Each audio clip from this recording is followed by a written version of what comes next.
So, Mr. Greenholt, just what exactly were you trying to do? Alright, so for my project, I wanted to do some multiple things. I wanted to do some statistics with data, as well as work on our circle properties. So I thought a great idea would be to do a pie chart. So what I did first was created a Facebook page for myself that all the students could log on to. And then on there, they all posted a survey question, such as, what is your favorite dinner, or what's your favorite food, or what superpower would you like to have? Then each member of the class responded to their classmate by answering their poll question. The next day in class, we took that and compiled the data and used it to create our circle graphs on Geometry Sketchpad with angles corresponding to how many people picked each option. After we did that, we saved it, and then we went over to Mr. Courtwright's room and used the Mac Lab to create a more colorful version of the pie chart to display, hopefully throughout the school eventually, based on their findings.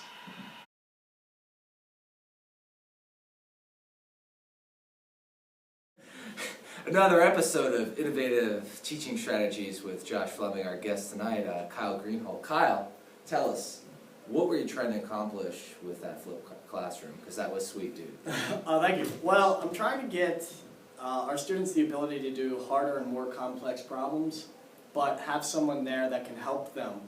Also, I'm trying to avoid wasting time writing notes when we could be doing work and activities. Okay, so sort of the whole flipped classroom is sort of a philosophical shift. What do you see as some of the benefits of it? Again, kids are able to do more problems and harder problems, which is really what they need in math. They need to have more repetition and more practice. So most of our students can't get that at home because they don't have the guidance that they need. So being able to do the problems in school is a lot better.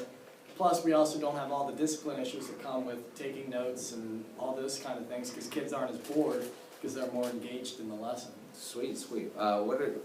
Straight up, man, what went well? Actually, I like watching the results of the class went well, but a lot of the things, like a bunch of kids didn't initially do the quiz, and you can see that some kids didn't do the homework, so that puts them at a definite disadvantage because they don't have the notes that all the other students have to do their problems. So some yays, some boos. Some yays and some boos, definitely more yays. Just watching the kids do the problems, yesterday especially, you could definitely tell if we can keep it going and we can keep the kids to do what they're supposed to do at home, it's gonna be effective, but it's keeping them doing what they have to do at home.